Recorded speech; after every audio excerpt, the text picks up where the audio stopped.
Je suis un amateur de Jules Verne indécrottable, si je puis dire. J'aimais Jules Verne quand j'étais adolescent, mais j'ai surtout repris Jules Verne une fois après être venu à Rennes-le-Château. Je suis venu la première fois en 68 avec dans les mains le livre de Gérard de Sète, comme beaucoup de gens. Cette histoire de trésor était fabuleuse.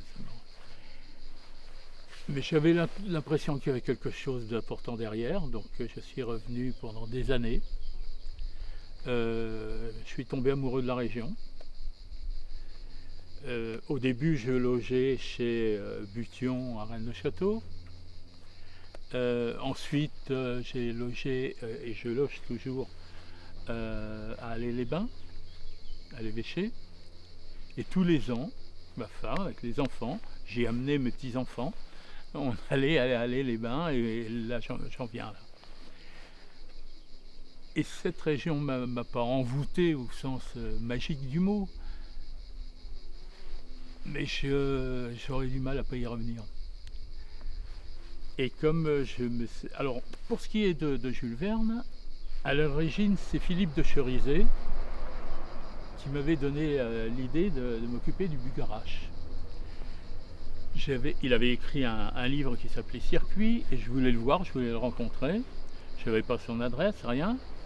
Il n'y avait pas d'éditeur avec une adresse pour l'éditeur, mais j'avais remarqué, j'habitais à côté de Paris, j'avais remarqué qu'il y avait une famille de Cherizet qui habitait pas loin de Saint-Lazare, de la gare Saint-Lazare, à Paris. Je me suis dit on ne sait jamais, j'ai téléphoné, je suis tombé sur le père de Philippe de Cherizet. Et je lui ai expliqué que je voulais me procurer le livre de son fils. Ouais, il m'a dit,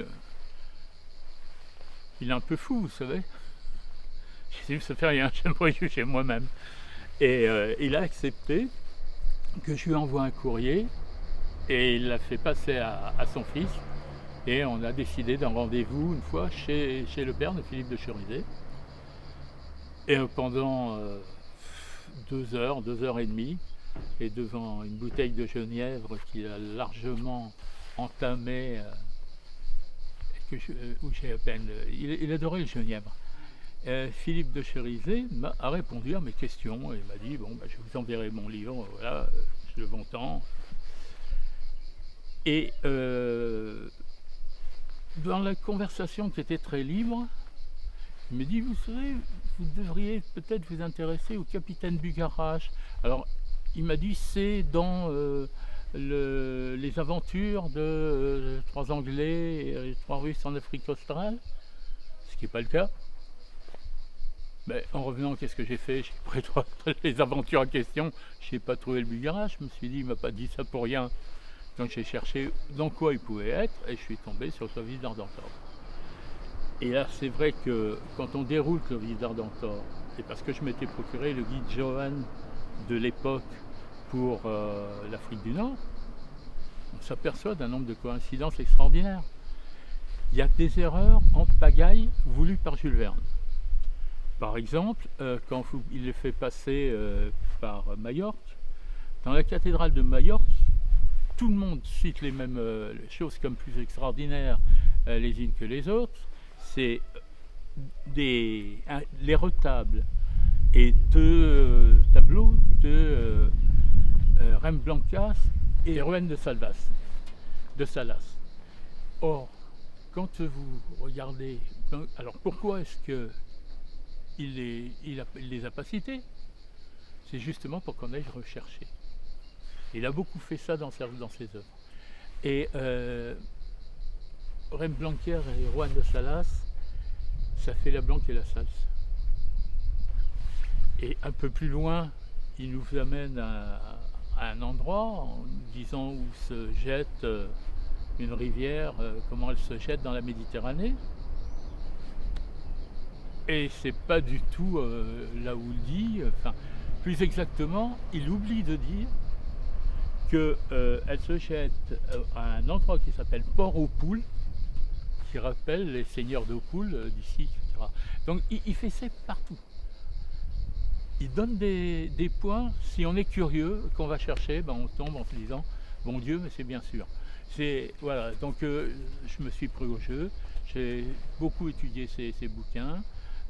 Dans Robur le Conquérant, il fait descendre Robur, son aéronef, sur le long d'un méridien en disant que c'est aux États-Unis, et il décrit en fait le rempart de Carcassonne, etc. Au fur et à mesure, on peut suivre au passage, donc on reconstitue facilement.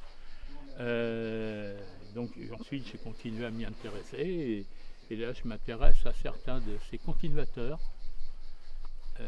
dont un dont je vous parlerai tout à l'heure. Oui, plus particulièrement pour le Bugarache, justement. Oui, où il veut nous emmener, là, Jules Verne Je crois qu'il veut nous faire remarquer déjà que c'est un mont sacré. Est-ce que vous êtes allé voir souvent le Bugarache? Est-ce que vous avez vu les nuées qui naissent toutes seules, spontanément, dans un ciel bleu au-dessus de lui, ou les nuages qui semblent être absorbés par le Bugarache? Moi j'y ai vu avec des amis, hein, j'étais pas seul. J'y ai vu des flots de nuages arriver de la mer, et quand ça arrivait vers le Bugarache, pouf, ça disparaissait. Et ça peut s'expliquer sur un plan théorique. Quand le Bugarache est creux, j'en suis persuadé. C'est-à-dire qu'on a d'ailleurs à certains endroits, si au-dessus d'une fente de la roche vous mettez une feuille de papier à cigarette, elle monte. Ce qui veut dire qu'il y a un air chaud qui s'évapore. Et quand vous avez le Bugarache qui commence à envoyer, à créer des nuages, ben quand ils sont au-dessus de lui et qu'ils arrivent dans des contrées plus froides, l'air vaporisé disparaît. Donc il y a des phénomènes comme ça, il y en a d'autres encore plus bizarres. J'avais eu en plus ça m'avait fait un drôle d'effet, je recherchais le col de la Lumière. Vous savez qu'il est juste derrière, à gauche du Bugarache. Quand vous arrivez au petit col et que vous le passez, sur la gauche vous avez une sente qui part et qui vous amène au col de la Lumière, col de la Lucio.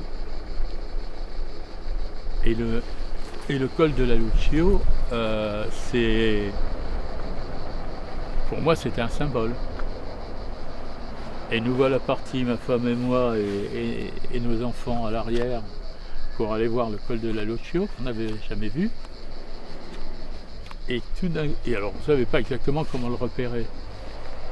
Et on s'arrête sur le bord de la route, un endroit, et on voit comme de la lumière qui descend. Comme vous savez, quand vous avez un flot de lumière qui semble descendre du ciel entre les nuages. Sauf qu'il n'y avait pas de nuages. J'ai vu ça, je ne sais pas d'où venait ce phénomène. On s'est dit on va suivre la route, on va voir. Et on a suivi une route qui montait au col de la Lucio. Donc quand on a fait le col de la Lucio, et ça, je me suis dit il y a quand même des phénomènes qui sont marquants. Alors c'est une coïncidence peut-être, mais ça m'a donné envie d'en savoir plus. Donc vous êtes passé par une expérience personnelle de ce lieu qui vous Tout à fait, tout à fait. Ouais. C'est Et la rencontre de De Cherizet qui m'a mis sur la voie, je pense qu'il a voulu me mettre sur la voie sans me dire exactement. Mais bon, voilà, après... Mais sur quelle voie? Alors c'est la voie des extraterrestres, c'est la voie des Templiers? Non, je ne pense pas que ce soit les Templiers ni les extraterrestres. Je sais pas exactement ce qu'il recherchait, lui et Plantard. Je ne sais pas s'il ne voulait pas faire...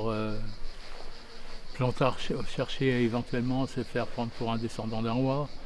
Bon, je pense que c'était très inventé, donc De Cherizet, je ne sais pas, j'oublie pas non plus que c'était un ami de Francis Blanche et qu'ils en ont fait pas mal.